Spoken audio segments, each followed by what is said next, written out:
প্রিয় দর্শক, আপনাদের সবাইকে স্বাগত জানাচ্ছি। আমি এস এম আকাশ, দেখছেন দেশ ভাবনা, এই মুহূর্তের বাংলাদেশ। আজ আমরা আলোচনা করব অপরাধ প্রবণতা ও রাজনৈতিক দায় এই বিষয়ে। আপনারা জানেন যে বেশ কয়েকটা কম সময়ের ব্যবধানে হত্যাকাণ্ড ঘটেছে এবং নৃশংসভাবে ঘটেছে, এবং এটা একে অপরকে বিভিন্নভাবে দায় চাপানোর চেষ্টা করা হচ্ছে। সেটার বিশ্লেষণ করার চেষ্টা করব আমরা। আমাদের সাথে দুজন অতিথি, তাদের সাথে আপনাদের পরিচয় করে দিই। আমাদের সাথে আছে আবু হানান রাজ্জাকী, আইনজীবী, বাংলাদেশ সুপ্রিম কোর্ট, আপনাকে স্বাগত জানাচ্ছি। আমাদের সাথে আছেন সাকিব আনোয়ার, সাংগঠনিক সম্পাদক, নাগরিক ঐক্য, আপনাকেও স্বাগত জানাই। আবু হানান রাজ্জাকী, যে মিটফোর্ডের হাসপাতালের সামনে যে ঘটনা ঘটলো, এটা তো দেখলে আসলে গা শিউরে ওঠে, এবং এই নৃশংস খুনের প্রতিবাদ হয়েছে সারা দেশে, এবং এটা নিয়ে বিএনপি সরকার থেকে বক্তব্য দেওয়া হয়েছে, বিএনপি থেকে বক্তব্য দিয়েছে, বিভিন্ন বক্তব্য আছে। তা আমি আসলে এই সব কিছু দেখে আপনার কি মনে হয়, কাকে কতটা দায়ী দেবেন? ধন্যবাদ আপনাকে এবং আমার সহ-আলোচক এবং দীপ্ত টিভির সমস্ত দর্শক শ্রোতা। না, যে ঘটনাটা ঘটছে বিভৎস, মানে এটা কোনো স্বাভাবিক আচরণ কোনো মানুষের হয় বলে আমার কাছে মনে হয় না। মানে ওইভাবে যদি আপনি বলতে চান, যদি বলি যে করছে সে মস্তিষ্ক বিকৃতি, তাহলে মনে হয় যে জিনিসটা হালকা হয়ে যায়। কিন্তু আমি ঠিক জানি না লোকটা কি ওইখানে মৃত অবস্থায় আনছিল না ওখানে আনার পরেই মৃত হয়েছে, সেটাও কিন্তু আমি জানি না। কিন্তু আমি পাথর নিক্ষেপ করতে দেখছি, এবং আমার কাছে মনে হয় না আমি 10-15 সেকেন্ডের পর আর দেখতে পারছি ব্যক্তিগতভাবে। আমার আশা করি কেউই দেখতে পারার কথা না, পাষণ্ড মণ্ডলে। এবং এই ঘটনাকে কেন্দ্র করে কিন্তু আপনার অলরেডি বিএনপি থেকে কিছু লোক বহিষ্কার করছে, এবং এ পর্যন্ত বিএনপি বেশ কিছু লোককে বহিষ্কার করছে, তাদের সংখ্যা প্রায় 2-3 হাজার হয়ে গেছে। তো প্রশ্ন হচ্ছে, প্রত্যেকের এক একটা অভিযোগ আসে, তারপর বহিষ্কার। অভিযোগ আসার পর বহিষ্কার করার মানে কিন্তু একটা দ্বারা ইট ইজ অ্যান এডমিশন যে করছে তারা, তা নাহলে আমি তাকে কেন বহিষ্কার করব? 1, 2, আরেকটা হতে পারে যে আমার বহিষ্কারের প্রয়োজন নাই, যাদেরকে ডাউট করা হচ্ছে সোজা পুলিশে দাও। এবং যদি বলে পুলিশ ধরছে না, না ধরার কোনো কারণ নাই, কারণ আমরা দেখছি অনেকেই কাউকে ধরে পুলিশকে দেওয়া হয়েছে, এরকমও আছে। ইভেন আমাদের যে সবচেয়ে দামি লোক যারা প্রধান ইলেকশন কমিশনার, তাকেও জুতা টুতা থ্রো করছে, তারপরে ফাইনালি পুলিশ ডেকে দেওয়া হয়েছে। যদি আপনি সত্যি সত্যি ভাবেন যে আপনি চান না যে আপনাদের ভিতরে এগুলো থাকুক, তাহলে ওভাবে ধরানো যেত। 1, 2, যেটা করছে যারা, তাতে যারা এখন পর্যন্ত আমি জানি না, আমি এখানে আসার আগ পর্যন্ত যারা পাথর নিক্ষেপ করছে এরকম কাউকে এখন পর্যন্ত ধরা যায় নাই। কিন্তু এখন প্রশ্ন হচ্ছে, এরা যদি এই দলের সাথে সম্পৃক্ত থাকে তাহলে তাদেরকে খুঁজে না পাওয়ার কোনো কারণ নাই, আমার কাছে মনে হয় না।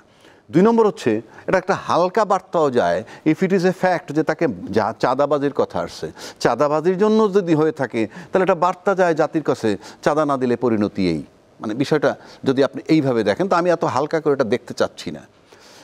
কিন্তু এই মারা যাওয়ার পর এই বিভৎস পৈশাচিক ঘটনাটাকে সোশ্যাল মিডিয়া গেল, কেউ ভিডিও করছে, খুব কমফোর্টেবলি করছে, এবং তাদেরকে না ধরতে পারার কারণটা কি থাকতে পারে? এত বড় বৃহৎ একটা হত্যাকাণ্ড কেন ধরা? এটা কি কোনো বার্তা দিচ্ছে কি না? বার্তাটা কীরকম? মানে আমার ব্যক্তিগত ওপিনিয়ন, বার্তা নানানজন নানানভাবে চিন্তা করে। বাংলাদেশে যে ট্রেন্ডটা এখন চলতেছে, এতে আমার কাছে যেটা মনে হয় যে রাজনীতি, মানে যারা গণতান্ত্রিক তারা নির্বাচন চাবে, তারা ক্ষমতায় যাবে কি যাবে না, নির্বাচন চাওয়াটা যৌক্তিক। কিন্তু আমার কাছে মনে হয় যে নির্বাচনটা এখানে প্রধান নাকি ইনুস অপসারণটা প্রধান। এটা 2টা দিক আছে। কারণ আপনি যদি নির্বাচন চান, তাহলে আজকে যে সবচেয়ে বড় স্টেক হোল্ডার, দের ইজ নো ওয়ে তাদের পাস সুনিশ্চিত, সেটা আজকে হোক আর 6 মাস পরে হোক। সেক্ষেত্রে আপনি যদি কিছু সংস্কারের কথা আসছে, কিছু বিচারের কথা আসছে, সেগুলোর অনেকখানি গড়িমসি চলতেছে। ইভেন জুলাই যে চার্টার যেটা সম্মত হয়েছে, এটা স্বীকৃতি দেয়, কিন্তু সংবিধানের ভিতরে ইনসার্ট করার ব্যাপারে আবার দ্বিমত আছে। তো এই সব যদি আপনি মিলান, সেক্ষেত্রে আমার বিজয় যখন সুনিশ্চিত, আমার এত করার পিছনে কারণটা কি থাকতে পারে? নাম্বার 1। নাম্বার 2 হচ্ছে, যারা এই হত্যাকাণ্ডটা যারা ভিডিও করছে, প্লাস এখন পর্যন্ত তাদের ধরা যাচ্ছে না, তারা কি এনশিওরড যে তাদেরকে ধরবে না? তো তা হয়, এবং এই পরিস্থিতি চলমান থাকে। যেমন একটা বক্তব্য ইতিমধ্যে আসছে যে নির্বাচন যত বিলম্ব হবে তত এরকম খারাপ পরিস্থিতি হয়। নির্বাচনের জন্য তো অলরেডি ফেব্রুয়ারি পর্যন্ত রাফলি একটা কথা বলা হয়েছে, এবং সেটা সবাই মেনে নিছে। সুতরাং ফেব্রুয়ারি পর্যন্ত যদি নির্বাচন সবাই মেনে নেয়, তারপর তো এই ঘটনার পরে এটাকে যদি ওইটার সাথে রিলেট করে যে যত দেরি হবে তত এরকম হবে, তাহলে কি আরও ঘটনা ঘটতে থাকবে? যদি আরও ঘটনা ঘটতে থাকে তাইলে এটাকে ধরা হবে কনস্পিরেসি। আর যদি এটা কোনো কনস্পিরেসি না হয়, সেই ব্যাখ্যা আমি সুযোগ পেলে পরে বলবো কনস্পিরেসিটা কেমন দেখেন। আর যদি কনস্পিরেসি না হয় তাহলে এখানেই থামতে হবে, ওদেরকে গ্রেফতার করতে হবে। আপনার কাছে আসবো কেন কনস্পিরেসি মনে করেন, বা বিএনপির নেতারাও বলছে যে এক ধরনের কনস্পিরেসি হতে পারে, তো সেটা সেই ব্যাখ্যা আপনার কাছে জানতে চাইবো। এখন আমি সাকিব আনোয়ার আপনার কাছে যেটা জানতে চাই, একই প্রশ্ন, যে এই বিষয়টা অবশ্যই আমাদের সবাইকে মর্মাহত করেছে, এবং আসলে কি বলে, এর থেকে খারাপ খবর আর কি হতে পারে? 5 আগস্টের পরে এইভাবে নৃশংসভাবে একজন মানুষকে হত্যা করা হবে। শুধু এখানেই না, আপনার খুলনায় দেখেন ঘটনা ঘটেছে, আপনার চাঁদপুরে একজনকে মসজিদের ভেতরে হত্যা করা হয়েছে। যে এই যে জিনিসগুলো একের পর এক হয়ে যাচ্ছে, এটা কি একদম কি আইন শৃঙ্খলার অবনতি, নাকি এখানে কোনো রাজনৈতিক বিষয় আছে? ধন্যবাদ, শুভেচ্ছা জানাচ্ছি আমার সহ-আলোচক এবং যারা শুনছেন। হ্যাঁ, যেটা রাজ্জাকি ভাই বলছিলেন, যে এই ভিডিওটা যেটা সামাজিক যোগাযোগ মাধ্যমে ছড়িয়ে পড়েছে, কয়েক সেকেন্ডের পরে আসলে দেখা যায় না কি ভয়ঙ্কর দৃশ্য। এবং আমাদের একজন উপদেষ্টা তিনি বলেছেন যে আমরা প্রস্তর যুগে প্রবেশ করেছি, স্যাটায়ার করে তিনি লিখেছেন। ওই জায়গাতে আসবো, প্রস্তর যুগে আসলে আমরা প্রবেশ করলাম, কখন প্রবেশ করলাম, কীভাবে প্রবেশ করলাম, সেই জায়গাটা একটু দেখতে হবে। এই ঘটনাটা যে ঘটলো, এখানে না আমাদেরকে আসলে 5 আগস্টের পর থেকেই এই যে পরিস্থিতির এই জায়গায় আসলো, সেটার বীজ আসলে এই সময়ের ভেতরেই আসলে বপন করা আছে। ধরেন, মব কালচারের বিরুদ্ধে সরকার কার্যকর কোনো ব্যবস্থা নেয় নাই। আপনি অনায়াসে মব ক্রিয়েট করেছেন, তারপর আইন হাতে তুলে নিয়েছেন, মানুষকে পিটিয়েছেন, মেরেছেন, কিন্তু কাউকে গ্রেফতার করা হয় নাই, কারোর বিরুদ্ধে কোনো ব্যবস্থা নেওয়া হয় নাই। কখনো কখনো সরকারকে আমরা দেখেছি এই মবকে সহযোগিতা করতে, ইনস্ট্রুমেন্ট দিয়ে সহযোগিতা করতে পর্যন্ত আমরা দেখেছি। 25 নম্বরে যখন বাড়ি ভাঙা হলো, একটা মব ক্রিয়েট করে যখন কাজটা করা হচ্ছে, তখন সেখানে সরকারের পক্ষ থেকে বুলডোজার, সিটি কর্পোরেশনের বুলডোজার সেখানে সাপ্লাই করা হয়েছে, আমরা দেখেছি তো। এবং এরপরে এই যে এতগুলো মাস ধরে চাঁদাবাজির একটা আলোচনা প্রতিদিন কিন্তু আছে, এবং একটা দল, বড় দল বিএনপির দিকেই আঙুল তোলা হচ্ছে যে তাদের বিভিন্ন সহযোগী সংগঠন, এমনকি মূল দল বিএনপি, তাদের নেতাকর্মীরাই চাঁদাবাজিতে জড়িয়েছে। কিন্তু কয়জনকে গ্রেফতার করা হয়েছে? এখন ধরেন এই ঘটনা, পার্টিকুলার এই ঘটনায় যদি আমি আসি, তাহলে এখানে আপনাকে বলতে হবে যে 51% দায় হচ্ছে সরকারের, 49% রাজনৈতিক দলের। যদি কোনো রাজনৈতিক দলের ছত্রছায়া থেকে তার প্রভাব ব্যবহার করে যদি এই ঘটনা ঘটানো হয়ে থাকে, তাহলে একটা রাজনৈতিক দলের এখানে দায় 49%। কারণ রাষ্ট্রের আইন শৃঙ্খলা রক্ষার দায়িত্ব তো সরকারের। একটা কথা আজকে আমি বলছিলাম যে এই সরকার যতটা সুবিধাজনক অবস্থায় আছে, বাংলাদেশের ইতিহাসে, সারা পৃথিবীর ইতিহাসে সম্ভবত কোনো সরকার এত সুবিধাজনক অবস্থানে থাকবে না। কারণ রাষ্ট্রের যা কিছু অর্জন, যা কিছু কৃতিত্ব, যা কিছু ভালো, এর সব সরকারের, এর সব কৃতিত্ব সরকারের। আর রাষ্ট্রে যা কিছু খারাপ, যত দায়, এই দায় সব হচ্ছে রাজনৈতিক দলের। সুতরাং এই সরকারের কোনো দায় নিতে হচ্ছে না, শুধুমাত্র কৃতিত্বগুলো তাদের। যে উপদেষ্টার কথা বলছিলাম, যিনি লিখছেন যে প্রস্তর যুগে বাংলাদেশ প্রবেশ করেছে, একটা রাজনৈতিক দলকে, বিএনপিকে উদ্দেশ্য করে তিনি ফেসবুকে, সামাজিক যোগাযোগ মাধ্যমে লিখেছেন। কিন্তু বিষয় হলো যে এই প্রস্তর যুগে বাংলাদেশ যে প্রবেশ করলো, এটা কোন সরকারের আমলে প্রবেশ করলো, সেটাও কিন্তু বাংলাদেশের ইতিহাসে লিপিবদ্ধ থাকবে, এবং এখানে সরকারের ব্যর্থতাটাকে দেখতে হবে। কয়েকদিন আগেই সরকারের অত্যন্ত গুরুত্বপূর্ণ একজন ব্যক্তি, প্রধান উপদেষ্টার প্রেস সচিব, তিনিও মবকে প্রেশার গ্রুপের হিসেবে উল্লেখ করেছেন। যে বারবার মবের কথা বলা হচ্ছে, মব সন্ত্রাসের কথা বলা হচ্ছে, এটা আসলে মব সন্ত্রাস না, এটা হচ্ছে মব প্রেশার গ্রুপ, এভাবে বলা হচ্ছে। ফলে সরকারের দিক থেকে যখন আইন শৃঙ্খলা পরিস্থিতি যারা বিনষ্ট করছে, আইন যারা নিজেদের হাতে তুলে নিচ্ছে, তাদের পক্ষে যখন সাফাই গাওয়া হয়, তখন আসলে সেই রাষ্ট্রে এই ধরনের পরিস্থিতি তৈরি হওয়াটা খুব স্বাভাবিক হয়ে পড়ে। আপনার কাছে আবারও আসবে, এই বিষয়ে একটু বিস্তারিত জানবো। আপনার রাজ্যকে আপনি বলছেন যে ষড়যন্ত্র যদি থাকে, আমি আজকে দেখলাম যে বিএনপি যে মির্জা ফখরুল ইসলাম আলমগীর, উনি বলেছেন যে জাতীয়তাবাদী শক্তিকে ধ্বংস করতে সুনির্দিষ্ট চক্রান্ত চলছে।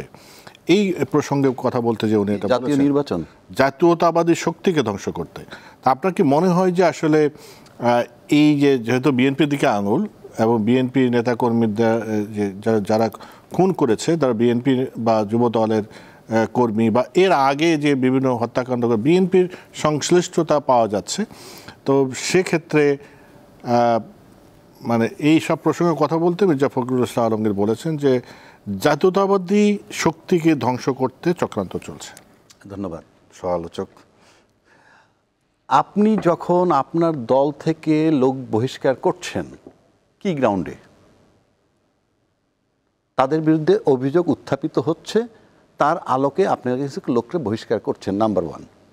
নাম্বার 2, যেই কথাটা উনি বলল, আমি এটাকে যদি অন্যভাবে বলি, 50-60 লক্ষ স্পট আছে বাংলাদেশ, চাঁদাবাজি করেন, সিন্ডিকেট বলেন ইত্যাদি, সারা বাংলাদেশে হিউজ ইনকাম। এটা 5ই আগস্টের পর যখন আওয়ামী লীগ চলে গেল, এই জায়গাগুলো খালি নেই তো, এই জায়গাগুলো তো খালি থাকার কথা। এই শূন্যস্থানটা পূরণ করলো কারা? সেই প্রশ্ন আমি রাখলাম। এটা এখন এই যে উনি বলতেছেন যে জাতীয়তাবাদী শক্তি, কেন, কারণটা কি? জাতীয়তাবাদী শক্তিকে ক্ষতিগ্রস্ত করার জন্য কিংবা নির্বাচনে যাতে আসতে না পারে, কেন ক্ষতিগ্রস্ত করবে? কেন, কে করতে পারে তাদেরকে? তার চেয়ে বড় স্টেক হোল্ডার কে আছে? ওনাদের বক্তব্য যদি আমি ধরি, বড় ভাই ওনাই, মেজো ভাই আছেন, সেজো ভাইও আছেন। সেজো ভাইদের তো কোনো অস্তিত্বই নাই, নাবালক, আনরেজিস্টার্ড, বহু কিছু বলা হচ্ছে। সেক্ষেত্রে এই কথাটা বলে কিভাবে সমস্ত ঘটনার সাথে সম্পৃক্ত তারা? আজ পর্যন্ত আমরা কোনো পত্রিকায় রিজয়েন্ডার দেখি না। বিভিন্ন পত্রিকায় কথা আসে যে অমুকখানে এটা করা হয়েছে, তমুকখানে এটা, কোনো রিজয়েন্ডার দেয় না। কিংবা এটাও শুনি নাই যে আমরা রিজয়েন্ডার দিছি, ছাপে না। আপনি তো কনস্পিরেসি এস্টাবলিশ করার জন্য বলতে হবে যে আমরা রিজয়েন্ডার দিছি, ছাপে না। এবং অনেক তাদের কিন্তু অনেক মিডিয়া আছে, সেখানেও বলতে পারে। আপনি আসলটা কি আপনি বলতে পারেন, কই আপনি তো বলছেন না। বাট আমি কনস্পিরেসিটা কোথায় দেখি সেটা বলছি। আমি কনস্পিরেসিটা দেখি এই যে, আমি আপনাকে একটু আগেও বলছি যে আমি কি নির্বাচন করে ক্ষমতায় যেতে চাই, সেটা আমি চাই। কিন্তু আরেকটা শক্তি আছে, তারা হয়তো ইউনূস অপসারণ চায়। এবং যেই শক্তিটা সবচেয়ে বড় স্টেক হোল্ডার এখন রাজনীতিতে, যারা ক্ষমতায় আসবে, তারা কিন্তু এখানে গত 16 বছর যাবৎ ভিকটিম। এবং তাদের যারা সর্বোচ্চ মাপের নেতা, যিনি দেশের বাইরে থাকেন, তিনি কিন্তু 1/11-এর সময় মারাত্মকভাবে ফিজিক্যালি অ্যাসল্ট হয়েছেন এবং সেগুলো তার মনে আছে। তো এখন প্রশ্ন হচ্ছে, এই নির্বাচনটা হওয়ার পর কোনো সন্দেহ নয়, যদি বড় ভাই ক্ষমতায় যায়, তাহলে তার মাথায় কি কাজ করবে, সে কোথায় যাবে, কি চিন্তা করবে, নোবডি নোজ। এখন সে সিম্পল ম্যান, কালকে পিএম হয়ে গেলে কিন্তু বিশাল ব্যাপার। তো এই পিএম হয়ে যাওয়ার পর তাকে কিভাবে অ্যাসেস করবে, সে কী চিন্তা করতে পারে, সেটা যারা অ্যাসেস করে তারা চিন্তা করে যে না, এটা একটা চিন্তার ব্যাপার, নাম্বার 1। নাম্বার 2, পতিত সরকারের যে শক্তিটা তাদের পিছনে কাজ করতো, এটা প্রকাশ করার কোনো প্রয়োজন নাই। সেই জায়গাটা যদি আবার আজকে এরা ক্ষমতা আসার পর ওই জায়গাটা তারা অকুপাই করে ফেলে, যে ওই পতিত শক্তিটার যারা শক্তি, নেপথ্য শক্তি, তার সাথে যদি তারা মিশে যায়, তাহলে কিন্তু পতিত যারা, তাদের ফিউচারটাও ডার্ক হয়ে যায়, যে কোনো হোপ থাকে না। আর তৃতীয় হইল, এই রকম ঘটনা যদি অনবরত ঘটতে থাকে আর ইলেকশন যদি অনিশ্চিত হয়, তা আর ইউনূস সাহেবের চলে যেতে অনিবার্য, কোনো সন্দেহ নয়। আমার ব্যক্তিগত ধারণা, উনি ইলেকশন দিতে পারলেও যাবেন, না দিতে পারলেও যাবেন। সেক্ষেত্রে নির্বাচিত একটা সরকার ক্ষমতা আসার পর ইউনূস সাহেব চলে গেলে যারা পতিত সরকার হয়েছে তাদের জন্য দুশ্চিন্তার কারণ থাকতে পারে, জনসমর্থন আলা সরকারের। কিন্তু সেক্ষেত্রে এরকম একটা পরিস্থিতি তৈরি করার পর যদি ইউনূস সাহেব চলে যায়, নির্বাচন না হয়, সেটা তাদের জন্য প্লাস পয়েন্ট থাকতে পারে। সেদিক থেকে আমি এটাকে কনস্পিরেসি মনে করতেছি। তা না হলে মানে আপনি এত বিভৎস ঘটনা, মানুষ মারবেন, করবেন, চাঁদা চাইবেন, ঠিক আছে, এটা traditional 53 years, nothing new. Rate কম আর বেশি, এ চাক ও চাক, গল্প করে তো লাভ নেই, আমরা এই দেশের আবহাওয়ায় বড় হয়েছি। সুতরাং চাঁদাবাজি এটা কমন জিনিস। সুতরাং এই কনস্পিরেসিটা আমি দেখতেছি যে নির্বাচন হবে না, কিন্তু এরকম সিচুয়েশনে ইউনূস সাহেব চলে যাবে, তাইলে সেই পতিত সরকারের জন্য, শক্তির জন্য একটা প্লাস পয়েন্ট থাকে বলে আমার কাছে মনে হয়। যে সাকিব আনোয়ার, আপনি কি মনে করেন যে যেটা আবু হানিফ রাজ্জাকি বলেছেন, যে দুটো দিক, একটা হচ্ছে যে বিএনপিকে মানে যারা ক্ষমতা আসলে যাদের অসুবিধা হবে, এবং যারা পতিত সরকার, পতিত যারা ছিল, তারা পতিত হয়েছে, তাদের কোনো হোপ থাকে না বলছেন। আবার কেউ কেউ ইউনূস সরকারের পতন চাই বলে তার কাছে মনে হয়েছে, বা সব কিছু মিলে একটা এখানে কনস্পিরেসি থিওরি তিনি দেখতে পাচ্ছেন। হ্যাঁ, রাজ্জাকি ভাই যেটা বললেন, আমরা 5 আগস্টের পর থেকেই এ ধরনের কিছু চেষ্টা কিন্তু আসলে দেখেছি। দেশকে অস্থিতিশীল করে রাখার জন্য একটা পক্ষ কাজ করছে দেশের ভেতরে এবং দেশের বাইরে থেকে। বিষয়টা স্পষ্ট, এগুলো আসলে সামনে থেকে দেখা যায় না, কিন্তু আমরা বুঝতে পারি, আমরা ফিল করতে পারি, আমরা এটার প্রভাব আসলে সমাজে, রাষ্ট্রে আমরা দেখতে পারি, এবং সেটা আমরা 5 আগস্টের পর থেকে দেখছি। আমি গত পরশু একটা টিভি টক শোতে বলছিলাম যে জুলাই অভ্যুত্থান যখন চলছে সেই সময় এই অভ্যুত্থানকে, এই আন্দোলনকে শেখ হাসিনা এবং রয়ের পাতানো আন্দোলন বলে একজন প্রচার করেছিলেন, একজন বিখ্যাত ইনফ্লুয়েন্সার। অথচ এখন এই জুলাই অভ্যুত্থান পরবর্তী সময়ে যারা এই জুলাই অভ্যুত্থানের মালিকানা দাবি করছেন, এখন তিনি তাদের ইমাম। এবং এই ইমাম যেটা করছেন শুরু থেকেই নানানভাবে, এই যে আমি মব সৃষ্টি করে বিভিন্ন সময় বিভিন্ন কিছু ভাঙার যে ব্যাপারটা, এই পুরো সময় উস্কানি দেয়া, এই সব কিছুই আমরা সেই জায়গা থেকে দেখতে পাচ্ছি। এবং এরকম একটা গ্রুপ আছে যারা দেশের বাইরে এবং দেশের ভেতরেও তাদের কিছু অংশ আছে, নামগুলো আলাদা করে বলার কিছু নাই। এবং এদের আবার একটা পীরের মতো একটা জায়গা আছে, মানে এই ধরনের একটা পীরের মুরিদ টাইপের একটা গ্রুপ আছে। তো এই গ্রুপ শুরু থেকেই একটা অস্থিতিশীল পরিস্থিতি দেশে রাখার চেষ্টা করছে। এর কারণ হচ্ছে, ধরেন ডক্টর মোহাম্মদ ইউনূসের এখন যে সরকার, সেই সরকার ফেব্রুয়ারির মধ্যে ইলেকশন, বা ফেব্রুয়ারিতে না হলো আমি ধরলাম এপ্রিলেই নির্বাচন দিলেন, নির্বাচনের পরে নির্বাচিত জনপ্রতিনিধির হাতে ক্ষমতা হস্তান্তর করে তিনি চলে গেলেন। খুব স্বাভাবিকভাবে আমরা ডেমোক্রেটিক একটা অ্যাটমসফিয়ারের ভেতরে প্রবেশ করলাম। কিন্তু দেশে যখন একটা স্থিতিশীল পরিস্থিতি থাকে, তখন এই যে পেছন থেকে খেলোয়াড় যারা, পেছন থেকে যারা খেলতে চায়, তাদের আসলে খেলাটা বন্ধ হয়ে যায়। এই কারণে দেশকে অস্থিতিশীল করে রাখার জন্য একটা প্রক্রিয়া শুরু থেকে ছিল। এখন সেই কনস্পিরেসি এখন আসলে এই ঘটনার মধ্যে, বা এখন যে ঘটনাগুলো ঘটছে সেগুলোর পেছনে আসলে আছে কিনা সেটা তো পরিষ্কারভাবে বলতে পারবো না, কারণ এই ঘটনা বিষয়টাই তো আসলে কনস্পিরেসি। ফলে এটাকে আমরা একভাবে যদি চিন্তা করি তাহলে কনস্পিরেসি কখনো মনে হতে পারে যে না, এটা খুব নর্মাল একটা ঘটনা ঘটেছে, নৃশংস একটা ঘটনা ঘটেছে, এটা মনে হতে পারে। কিন্তু একটা চেষ্টা যে আছে, অস্থিতিশীল করার একটা চেষ্টা যে আছে, সেটা ঠিক। কারণ যদি এখন একটা স্বাভাবিক ট্রানজিশন না হয়, অর্থাৎ অন্তর্বর্তীকালীন সরকার একটা নির্বাচন আয়োজন করলেন, সেই নির্বাচনের মধ্য দিয়ে নতুন একটা সরকার গঠিত হলো, এই ট্রানজিশন যদি না হয় তাহলে দেশে একটা অস্থিতিশীল পরিস্থিতি তৈরি হবে এবং সে সময় যে কোনো কিছুই হইতে পারে, যে কোনো কিছুই। মানে তখন গোলাপালিতে অনেকের মাছ শিকার করতে সুবিধা হবে। আবহাওয়া রাজ্যে কি বলছিলেন যে আসলে এই যে যখন ঘটনা ঘটছে বিএনপি ব্যবস্থা নিচ্ছে, আমরা দেখতে পাচ্ছি যে অনেকে বহিষ্কার করেছে, কিন্তু বহিষ্কার থেরাপি তো কাজে দিচ্ছে না। আমরা দেখি যে আরও বেশি করে বিভিন্ন জায়গায় বিএনপি নেতাকর্মীরা চাঁদাবাজি বা এই যে কোন রাহাজানের সাথে বেপরোয়া আচরণ করছে। এর কারণ কি মনে করেন? বিএনপি দিক থেকে বারবার বলা হচ্ছে যে আপনারা, সরকারকে বলছে আপনারা ব্যবস্থা নেন, আমাদের দলীয় কোনো ইয়ে নাই, বার নাই, আপনারা আপনাদের মতো ব্যবস্থা নেন, এবং তারা দলীয়ভাবে ব্যবস্থা নিচ্ছে, কিন্তু কোনো তো এই থেরাপি কেন কাজ করছে না? আপনার কি মনে হয়? দেখুন, আমরা খুব প্লেন হইতে বলতেছি নির্বাচনের তারিখ হবে, নির্বাচন হবে, ক্ষমতা চলে যাবে, এবং কি জানি কয় যে গণতান্ত্রিক প্রক্রিয়ায় নির্বাচন হইলেই রাজনৈতিক লোকের কাছে আসলি দেশ নিরাপদ, ইত্যাদি ইত্যাদি কথাগুলো আমার কাছে একেবারেই অগ্রহণযোগ্য, একেবারেই। কারণ আমি তো আলী রিয়াজ সাহেব যেমন কথা বলে আমেরিকার থেকে, আমি তো আমেরিকার থেকে আসিনি, আমি এখানে লম্বা সময় ধরে আছি। আপনি এই যে যেটা বলতেছিলাম, কথাটা হারাই ফেললাম, যে ইজি যে নির্বাচন দিয়ে চলে যাবে। আচ্ছা, আপনি আমারে বলেন, এই দেশে সামরিক শাসন আসছে কেন? আসছে সেটা ব্যাখ্যায় যাচ্ছি না, আসছে তো। তার আগে তো সিভিল গভর্নমেন্ট ছিল। আপনি যখন সামরিক সরকার আসতেছে, তার আগে তো সিভিল সরকার, দুইটা সামরিক সরকার, দুইটা সিভিল সরকার ছিল। 111 আগেও সিভিল সরকার ছিল, ইউনূস সাহেবের আগেও সিভিল সরকার ছিল। কথায় কথায় যে রাজনীতিবিদরা বলে আমাদের কাছে দেশ নিরাপদ, ওরা আসছিল কেমনে? ওরা আসছিল কিভাবে? কৈফিয়ত দেন না এখন আপনারা রাজনীতিবিদরা। ওরা আসলো কিভাবে? অন্যায়ভাবে। ওরা যখন আসছে, দেশ জাতি সবাই নিঃশ্বাস ফেলছে, আলহামদুলিল্লাহ। তার মানে কি, জনগণ যেটা চাইছে সেইটা তারা করছে। ওটাও এক ধরনের মব। কেন মব ওটাকে বলছি? যে সরকারটাকে কিক মারছে তার কাছে মনে হয়েছে ওই সেনাবাহিনীরা মব করতেছে, কিন্তু জনগণ সেই মবটাকে অ্যাকসেপ্ট করছে। ওটা মব জাস্টিস। জুলাইয়ের যে আন্দোলন হয়েছে মব, এই মব দিয়ে কি করছে? আপনি সংবিধান তো মানেন নাই, সংবিধান না মানাও মব। তা আপনি যখন মব করে এসে টেক ওভার করলেন, ওরে বাইর করে দিলাম, তখন কি কি বন্ধ হয়েছে? আয়নাঘর, গুম, খুন, বিনা বিচারে হত্যা, শাপলা চত্বর হত্যা। তাহলে এই সমস্ত রাষ্ট্রীয়ভাবে যে মবটা হইতো সেইটা বন্ধ করার জন্য আসলো জুলাই মব। এই মবটা হইল মব জাস্টিস। সব মবই খারাপ নয়, কিন্তু মিটফোর্ডে যেটা হয়েছে এটা দুইটা স্টেজই মব। প্রথম মব চাঁদা চাইছেন, এটাও তো ইলিগাল। দ্বিতীয় দফা চাঁদা দেই নেই বইলা মারছেন, এইটাকে বলে পিওর মব। সুতরাং মব কখনো কখনো জাস্টিসও হয়। এবং এই যে রাজনীতিবিদরা বলতেছেন যে আমাদের কাছে ক্ষমতা আসলে নিরাপদ, কোথায়? আপনার তো কিংকর্তব্য বিমূঢ় আমি দেখতেছি। 5টা ফেসে 6টা ফেসে কথা হচ্ছে।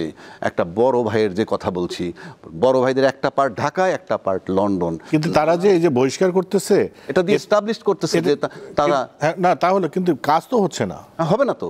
বিকজ আপনি দেখেন না, রাইট অর্ডারে নাই তো। কারণ আপনার যখন গোলটা ঠিক থাকবে না, তখন কিন্তু আপনি, যেমন আপনি গুলিস্তান যাবেন, এই পথ দিয়ে যান, ওই পথ দিয়ে যান, ওই পথ দিয়ে যান, এই পথ দিয়ে যান, there are many ways, but your target is যে আপনি ইয়েতে যাবেন।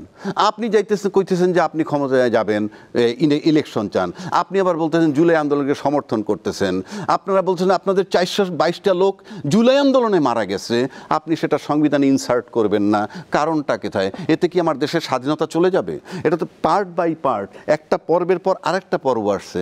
আপনাদের 427 জন লোক মারা গেছে আপনারা বলছেন, তো আপনি এটা স্বীকৃতি দালিলিক চান না কেন? না, এটা ক্ষতিটা হবে কি? আমি যদি ব্যক্তিগতভাবে সামনে যখন ভোট আসবে, আমি ভোট দিব না? বাংলাদেশে জুলাই আন্দোলনটাকে সমর্থন করে নাই কে? বুকে হাত দিয়ে বলেন। আপনার কি মনে হয় তারা কেন এই দালিলিকটা সংবিধানের সাথে রাখার ক্ষেত্রে বিরোধিতা করছে? সেই ব্যাখ্যা তারা বলছে যে তারা তো বলছে এটা রাজনৈতিক দলিল হিসেবে থাকবে। আর রাজনৈতিক দলিল হিসেবে থাকবে, একটা ডকুমেন্ট হিসেবে থাকবে। আপনার দলিল কোনটা? আপনি যখন সংবিধানে ইনসার্ট করেন, দেন এটা ঐতিহাসিক একটা ঘটনা। কেন ঘটনাটা? কারণ আপনি যে কাজটা করছেন সংবিধান ভায়োলেট করে, ওটা কিন্তু একটা মব। আমি বলছি এই জন্য, এই কথাটা আমি ওই জন্য বলছি, এই মব জাস্টিস হয়েছে। এই জাস্টিস যেহেতু হয়েছে, সবাই যেহেতু সমর্থন করছে, কেন এটি ইনসার্ট হবে না? সোজা হিসাব। আপনি ইনসার্ট না করলে কি হবে? সময়ের ব্যবধানে আমরা যে প্রতিহিংসা পরায়ণ যে রাজনীতি দেখে আসছি, যে আপনি স্যাপ দিয়ে ল্যাপ দিয়ে আপনি যুদ্ধ অপরাধীদের বিচার করেন, যেমন বঙ্গবন্ধু হত্যার বিচার হয় নাই। কেন হয় নাই? আপনি কিলার যে তাকে কি করছেন, ফাঁসি দিচ্ছেন, কিন্তু পরে বলছে আমরা ষড়যন্ত্রকারী খুঁজতেছি এবং কমিশন করতেছি। তো আপনি কিলার পেলে তো ষড়যন্ত্রকারী পাবেন, তা আপনি পান নাই। কিলারই তো বলবে আমাকে কে বলছে। সুতরাং সেই জন্য আমি বললাম, এটা যদি আমি ইনসার্ট না করেন, সময়ের ব্যবধানে এই বাংলাদেশে আবার আর এক অ্যানার্কিজম তৈরি হতে পারে যে ওটা ছিল মব। কারণ আমরা বাংলাদেশের ইতিহাসটা দেখছি, কিন্তু ইট ওয়াজ accepted by all the people. কাজে আমি যখন ভোট দিতে যাব, তখন আমি চিন্তা করব এই 36 জুলাইকে অ্যাকসেপ্ট করে নাই কে? এটা কিন্তু আমাকে প্রশ্ন আসবে, আমার জেনারেশনের কাছে প্রশ্ন আসবে, অপরাধটা কোথায়? এটা অ্যাকসেপ্ট করলে ক্ষতিটা হয় কি? জি, বুঝতে পারছি। আর এখন আমি সাকিব আনোয়ার, আপনি ওই একই কথা, বিএনপি একটা বড় দল, সাধারণভাবে যেটা বলা হয় যে বিএনপির মতো বড় দলে অনেক রকম কর্মী থাকে, তারা এরকম করে, কিন্তু বিএনপি বারবার বলছে আমরা ব্যবস্থা নিচ্ছি, কিন্তু এই ব্যবস্থা কাজ করছে না। আপনার কি মনে হয়? আপনি একজন রাজনৈতিক কর্মী হিসেবে কি মনে করেন, কেন কাজ করছে না? বিএনপি এখন পর্যন্ত সম্ভবত 4000-এর বেশি নেতাকর্মীকে বহিষ্কার করছে। একটা বিষয় তো আছে যে আপনি ওই ধরনের মানুষগুলোকে আপনার দলে রাখেন কেন? দলের ভেতরে যখন এই বিভিন্ন কমিটিগুলো ঘোষণা করা হয়, তখন আপনি কেন বেছে বেছে ওই মানুষগুলোকে নেন না যারা আসলে এই ধরনের পরিস্থিতি তৈরি করবে না? এটা অবশ্যই একটা প্রশ্ন। কিন্তু যেটা আসছে যে তারা যখনই যেখানে কোনো ধরনের এরকম ঘটনা ঘটেছে, তারা ব্যবস্থা নিয়েছে, তারা 4000 নেতাকর্মীকে এখন পর্যন্ত বহিষ্কার করেছে, অনেক ক্ষেত্রে স্থায়ীভাবে আজীবন বহিষ্কার করেছে, এই ধরনের ঘটনা ঘটেছে।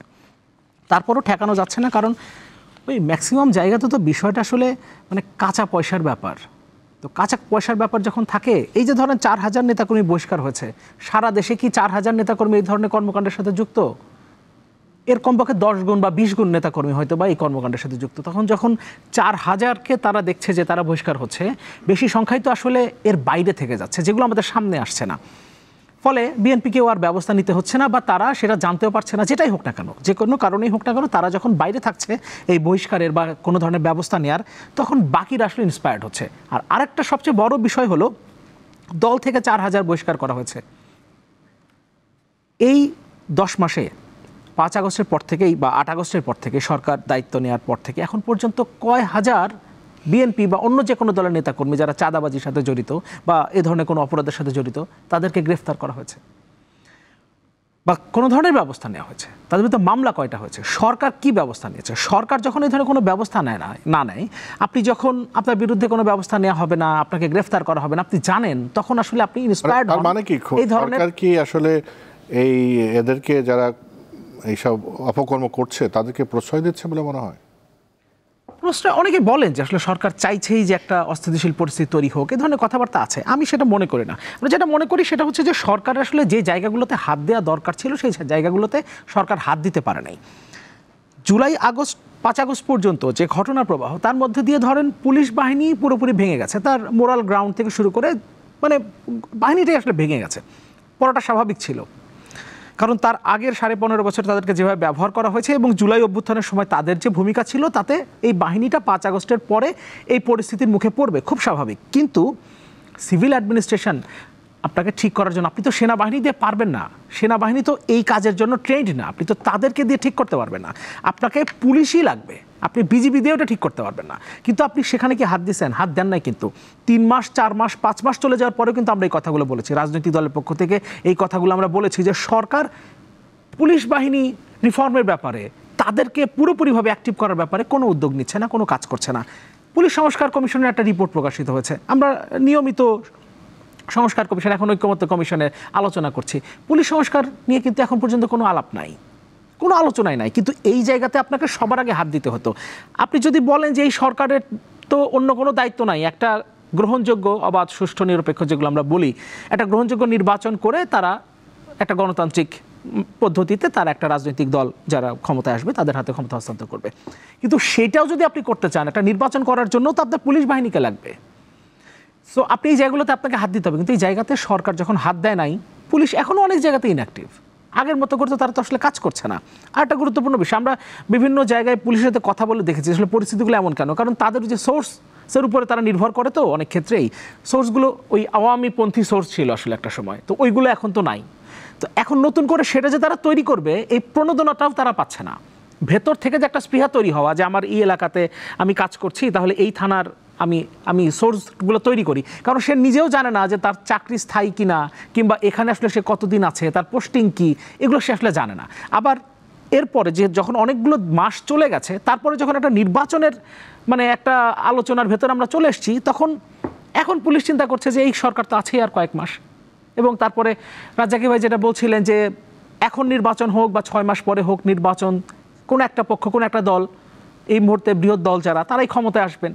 ফলে পুলিশের দিক থেকেও ব্যাপারটা এমন যে তাদের দিকে কিছুটা নমনীয় থাকা, কারণ এই 5-6 মাস পেরিয়ে গেলে তো তারাই ক্ষমতায় আসবেন, তখন তো তাদেরকেই ফেস করতে হবে। জি, আবহাওয়া রাজ্জাকি, এই যদি আমরা দেখি যে এই সরকার তো থিওরিটিক্যালি এবং প্র্যাকটিক্যালি সবচেয়ে শক্তিশালী সরকার হওয়ার কথা, কারণ হচ্ছে আপামর জনগণের সমর্থন দেয়া সরকার, সব রাজনৈতিক দলের সমর্থনপুষ্ট সরকার। সেই সরকার, এই যন্ত্রবর্তী সরকার গঠন করা হলে তাদের আমলে অপরাধ নিয়ন্ত্রণ করা যাচ্ছে না কেন? ধন্যবাদ আপনাকে আর আমার সহ-আলোচক। এটা পুরনো কথা আমার বলতে হয়। পুরনো কথা বললাম কেন, এটা আমি অনেক জায়গায় বলছি, সেই জন্য আমার কাছে পুরনো। প্রথম কথা হইল যে যারা দল মত নির্বিশেষে জুলাই মাসে এই সরকারকে সহজে যে কইরা বসাইছে, বঙ্গভবনে 3 বাহিনীর প্রধান বলেন, পুলিশের চিফ বলেন, সবাই মিলে দিলে তাকে বসাইছে, রাজনৈতিক সমস্ত দল, বড় বিজনেস স্টেক হোল্ডার বলেন, সুশীল সমাজ বলেন, অন্যরাও গেছে, সবাই গেছে, সবাই মিলে বসাইছে, আপনি বসেন। তার মানে 100% লোক তারে বসাইছে, তার বসাইছে, চলছে। এই লোকগুলাই কিন্তু 12 বৎসর আওয়ামী লীগের বিরোধিতা করছে। আমি কি বুঝাইতে পারছি? তো 12 বৎসর যারা আওয়ামী লীগের বিরোধিতা করছে, সেখানে আওয়ামী লীগ 15 বৎসর ক্ষমতায় থাকলো, আর একে সবাই সহযোগিতা করতেছে, উনি 11 মাসে তাল মাতাল। এইটা কোন পদের সহযোগিতা আমার মাথায় ধরে না। এর আমলে যখন 200 আন্দোলন হইল, কোন রাজনৈতিক দল মাঠে নাইমা বলছে উনি তো ভাই একটা নিরীহ লোক, উনি একটা নির্বাচন দিয়ে চলে যাবে, তোমাদের এই বিষয়গুলো তো পুরনো, 16 বছর পোটলা বাইন্দা রেখে দিছিলা, এখন লাভ দিয়ে পড়ে আসছো কেন? নির্বাচিত সরকার আসুক, তারপর আমরা দেখব। কেউ কি বলছে? তার মানে সহযোগিতা করে না। আমি বলছি সহযোগিতা করে নাই। এইবার আসেন প্রশাসন, একটু বলছনি, বাকিটা আমি বলতেছি। প্রশাসন সবসময় দেখে, প্রশাসন নিশ্চিত হয়ে গেছে আমাদের বক্তব্যের পরিপ্রেক্ষিতে যে ইনুস কাকা চলে যাবে, কোনো সন্দেহ নাই, দাঁত কামড়াই থাকুক, সে দেখতেছে লম্বা সময় আমার কার অধীনে থাকতে হবে। লম্বা সময় অধীনে থাকার এখন পর্যন্ত নিশ্চিত যে বড় ভাই যারা রাজনীতিতে আছেন তারা। সুতরাং আমরা তাদের মানে অ্যালাউ করবো, সব কিছু দরকার নাই, কিন্তু চোখ বন্ধ করে থাকলাম, কাউয়ার মতো দেখি না। এটা ওই হিসাব, দূরদর্শিতা। আর একটা কথা বলছেন এই যে শক্তিশালী সরকার কোঅপারেট করে কোথায়, শক্তিশালী সরকারটা কোথায়? আপনি জন্মের পরে বাংলাদেশে 53 বছরে দেখছেন নাকি একটা সরকারের অর্ধেক আওয়ামী লীগ, অর্ধেক অন্য দল মানে ইউনূস দল, আর অর্ধেক বঙ্গভবনে কে? আপনি দেখছেন, আপনার জীবনে পাইছেন কিনা? নাহলে আপনার সামরিক শাসন যখন হয় তখন প্রশাসন মাঠে কাজ করে কেমনে, পুলিশ কাজ করে কেমনে? ওই সামরিক শাসক সম্পূর্ণ ক্ষমতা নিয়ে আসে, ডান্ডায় ঠান্ডা, পুলিশ কাঁপতে থাকে, দস্তুর মতো কাঁপতে। কই এখন কাঁপে না কেন? ম্যাজিস্ট্রেসি পাওয়ার নিয়ে আর্মি আছে, তার মানে কি?